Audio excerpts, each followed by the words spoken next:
Goeiedag, ek groet jou in die kosbare naam van Jesus Christus. Om die Goliat in jou lewe te oorwin, is daar 3 dinge wat jy moet doen.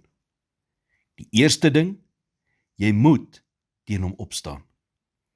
Dawid het vir die reus gesê in 1 Samuel 17 vers 45, ek kom na jou in die naam van die Here van die leerskare. Enige probleem wat jy probeer ignoreer of vanaf weghardloop, bemagtig jy eintlik net.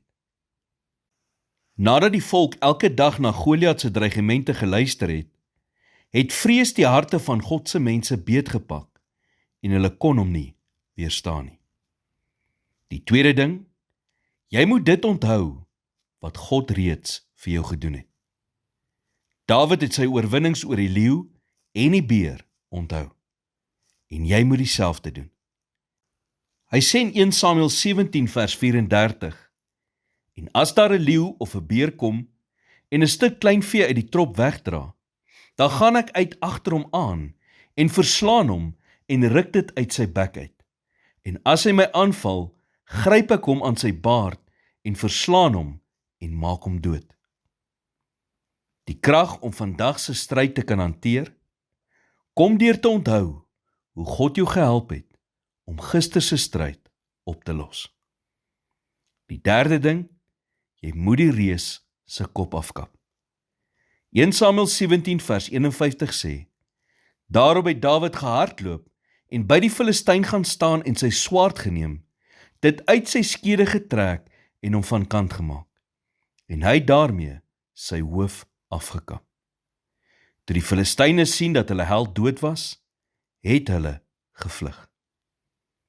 Jy moet jou Goliat ken en nie net aanvaar dat hy dood is as hy net uitgeslaan is nie. As jy nie sy kop afkap nie, sal hy later weer opduik. Soek 'n permanente oplossing, nie 'n korttermyn oplossing nie. Versterk jouself met gebed, vernuwe jou denke met die woord van God en reik uit na die ondersteuning wat vir jou beskikbaar is deur jou geestelike familie. Bo alles, onthou dat jou krag nie in jouself lê nie, maar in God. Met hom aan jou kant sal jy elke keer oorwin.